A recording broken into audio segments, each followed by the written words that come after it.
আসসালামু আলাইকুম। আজকে আমরা কাজ করছিলাম বিল্ডিংয়ের সাথে কীভাবে পাইপ দেওয়া হয় সেটার একটা ড্রয়িং করছিলাম। আমরা মাস্টার বেডরুম, চিলড্রেন বেডরুম এবং গেস্ট বেডরুম কীভাবে বাইর করতে হয় সেগুলো আমরা আজকে বাইর করছি এবং প্র্যাকটিক্যালি সেটা পিভিসি পাইপ, কন্ডুইট পাইপ দ্বারা আমরা সেটা দেখানো হয়েছে। যেমন আমরা আজকে ব্যবহার করছিলাম এটা হলো আমাদের চিলড্রেন বেডরুম, যেটা বাচ্চাদের দেওয়ার জন্য। এটা আমরা কীভাবে ওয়ারিং করছি, এখানে আমরা পিভিসি পাইপ, সার্কুলার বক্স এবং পিভিসি পাইপ দিয়ে দিচ্ছি, একটা লাইট দিচ্ছি, এখানে এসির পাওয়ার দিচ্ছি, আর এখানে হলো আমরা এসবি দিচ্ছি, আর এটা হচ্ছে লাইট। এটা একটা চিলড্রেন বেডরুম আমরা ওয়ারিং করছি।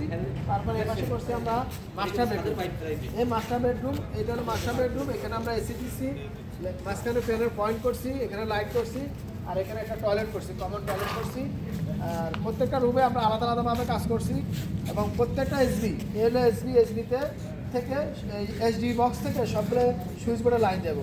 এই সবগুলো সুইচ বোর্ডে এসডিবি থেকে লাইন দেবো এবং এসডিবি লাইনটা আসে ওই এমডিবি থেকে। আর এমডিবি যেটা সেটা হলো যে এখানে এমডিবি একটা সিঁড়ি নিচে, এই আমরা সিঁড়ি ব্যবহার করছি। এটা হলো সিঁড়ি নিচে, এই লাইনটা আসে হলো খুঁটি থেকে লাইনটা এমডিবি আসে, এমডিবি থেকে যায় এসডিবি থেকে সুইচ বোর্ডগুলোতে যায়, এসডিগুলোতে যায়।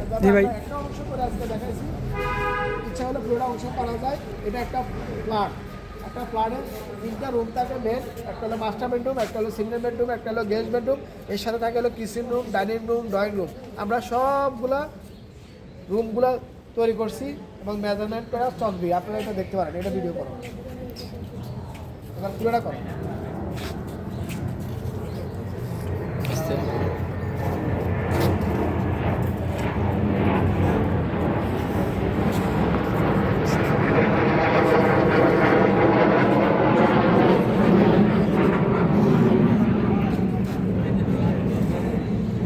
Okay, done.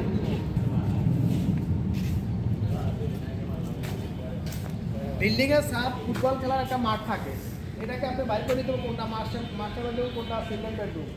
এটা শুধু রডের জালি থাকবে। রডের জালি যদি দুটো হয় তাহলে মাঝখান দিয়ে পাইপ করবো, আর রডের জালি যদি একটা হয় তাহলে তার প্রত্যেকটা পাইপ 2 ফিট দূরত্ব রডের জালির সাথে বিল্ডিংয়ে। এটা একটা বিল্ডিংয়ের ছাদ থাকে, এটাতে যদি আপনার পিভিসি পাইপ পালান, এটা কিন্তু রডের জালি যদি দুটো হয় তাহলে মাঝখান দিয়ে ব্যবহার করা হচ্ছে পাইপ, আর যদি একটা হয় তার উপর দিয়ে। এবং এটা যাতে কোনোভাবে ছুটে না যায় এই জন্য 2 ফিট ফাঁকে গুণা তার দিয়ে রডের নিচে জালির সাথে বাঁধ দিতে হবে।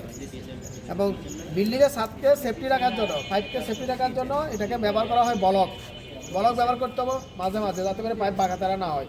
আর এই পাইপটা এমনভাবে ব্যবহার করতে হবে যাতে কোনোভাবে ওদের মেশিনে বাইরে ভাঙে না যায়, এই জন্য আপনাকে লক্ষ্য রাখতে হবে। এবং ছাদে পাইপ দেওয়ার পরে যখন ডালাই হবে তখন একজন টেকনিশিয়ান ওখানে গার্ড দিতে হবে যাতে করে কোনোভাবে পাইপ ভাঙে না যায়। আর বিল্ডিংয়ের সাথে ব্যবহার করা হয় 3-4 ইঞ্চি পাইপ, 1 ইঞ্চি পাইপ, 1.5 ইঞ্চি এরকম সাইজের পাইপ ব্যবহার করা হয়, এখানে কোনো 1/2 ইঞ্চি পাইপ ব্যবহার করা হয় না।